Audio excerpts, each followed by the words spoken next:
us cystic fibrosis patients can't be around each other.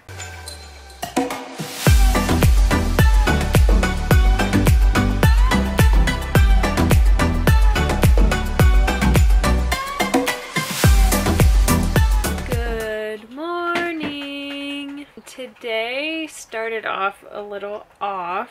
My mom called me and told me that my grandpa passed away. I didn't talk to him much. I remember him as a kid and he would watch our vlogs. You know, we would connect through Facebook from time to time, but I really didn't, I don't know, I didn't really speak with him, and I feel bad about that because I wish I would have, you know, connected with him or contacted him more, because I really didn't at all. So I just wanted to kind of encourage y'all to, you know, if you do have someone that you don't really connect with or, you know, get in contact with, and they're one of your loved ones, I encourage y'all to send them a text or give them a call or write them a letter, you know, because life is too short and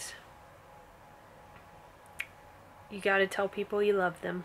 And later today, this is some more uplifting news. A girl reached out to me on Instagram, and her parents are full-time RVers, and they want to meet us, and their daughter lives in Denver and she has CF, and she was wondering if she could come too. We think it's okay for her to come because we'll be outside. They're gonna come to the RV. You know, they'll both have their VOG masks on, which is a mask that some CFers wear. So they'll be coming around this evening. But guys, welcome to our day. Hi guys, so I wanted to talk about a topic with CF that's probably the most difficult part about having CF, and that is the fact that us cystic fibrosis patients can't be around each other. You know, going through a life-threatening disease, not being able to meet up with other, you know, cystic fibrosis patients going through the same thing and like share on that personal, like, face-to-face level, that part's been very difficult. I kind of wanted to talk about how and why they do that.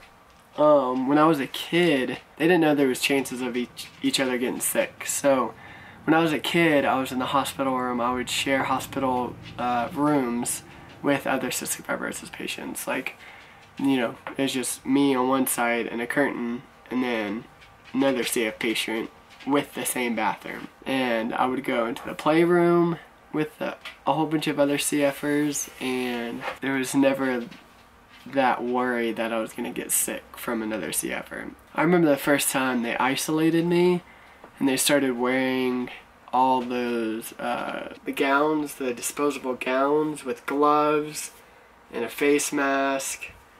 And I just remember it was like, it wasn't a good feeling. It was like I was a kid. I felt like there was something wrong with me because everybody had to wear all this stuff just to come in my room. And, you know, it was difficult to, you know, going from sharing my room with other CFers to now people can't even come in my room without complete head to toe, like, protection. You know, I didn't know they were also protecting me during that time.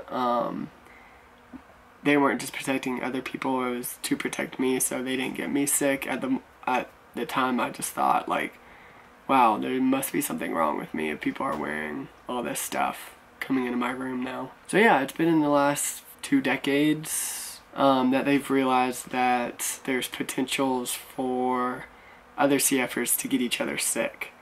So just like any you know, infection, it's contagious, and some infections are more contagious than others. With CF, we have all this mucus in our lungs essentially all the time, and that's what we're constantly trying to fight, is getting that mucus removed and that mucus is perfect breeding grounds for infections. So we're constantly battling some of the few same infections all of our life. Like, I have a microbacter, and I've been fighting that since I was a kid.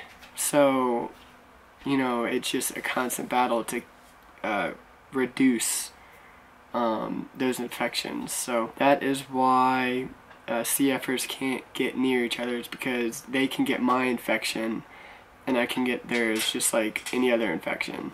But I'm more prone to infections because my body is a better suited environment for it. Ever since then, I've been super cautious about coming in contact with other CFers, like especially the past few years. Like, it's been hard for me to meet other CFers, and really I've only met maybe one or two in person. But because we're in the position that we're in, and you know, we're traveling, we're putting our lives out in the open, we have a company around cystic fibrosis, a lot of people do want to meet with us, and it's always this internal struggle for me because, you know, I don't want to get sick because I feel like I'm super blessed and I want to keep my health the way it is and keep improving it instead of like put myself at risk for other infections. But at the same time, I think it's over exaggerated some.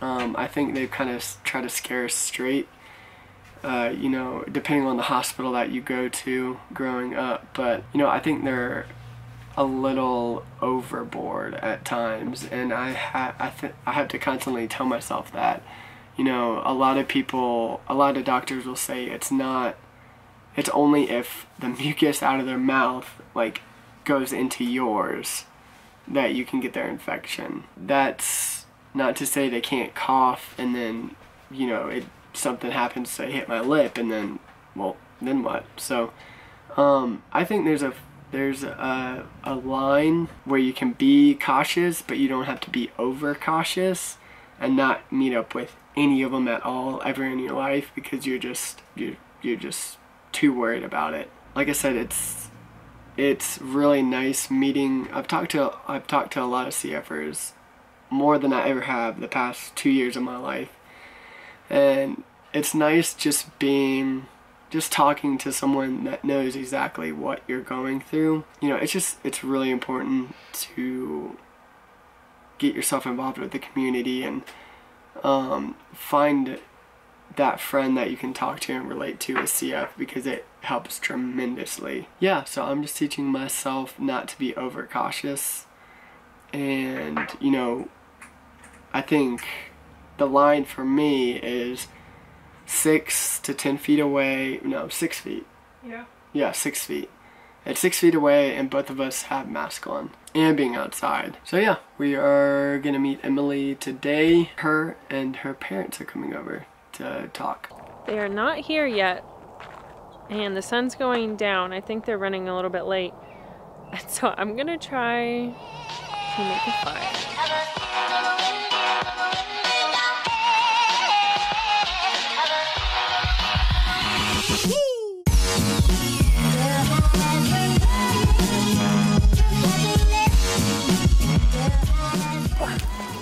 Guys, I did it! That was fairly easy. It's not really burning the wood though. It's really just burning on the leaves.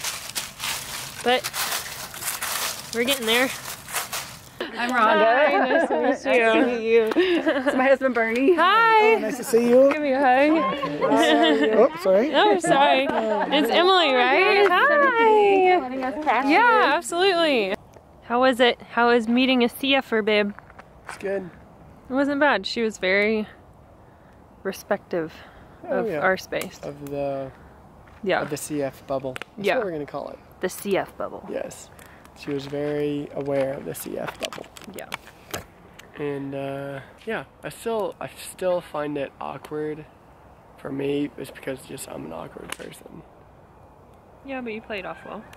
Do I? Mm-hmm. It's hard to hear about her sister, you know? Yeah. Her sister has CF and she passed away. 2014. But we just gotta focus on the positive and to stay strong. But it was great talking with them, and they had to leave really quick because her parents are flying out tonight, and Emily has a new job tomorrow. So we didn't really vlog much because we were just talking about the CF and RV life. But it was good meeting them. It's great meeting new people and having connections. Guys, I'm so proud of my fire. Yeah, I was surprised. Taylor came out and he was like, wait, what? Like, holy crap, I was like, there's no way she's gonna get that started. Yes. You wanna get some chairs and sit by the fire? Yeah. That bonfire was pretty nice. It's the first bonfire we've had as a camp host. Yeah. And we had so many people come up to us. So many people here. And ask us if there's any reservations left. I don't know what it is. It's Monday today. And Monday the 7th. And we have no idea. We thought it was a holiday. People have off. But today's one of the busiest days that we've ever had. It's like a weekend. There are no spots available. And today was a good day. It's good. If you did like today's vlog, give it a thumbs up. Don't forget to subscribe to see the rest of our journey, and we will see you tomorrow. Look at this little pumpkin. He's snuggling down. Yeah. Come say good night. Good night.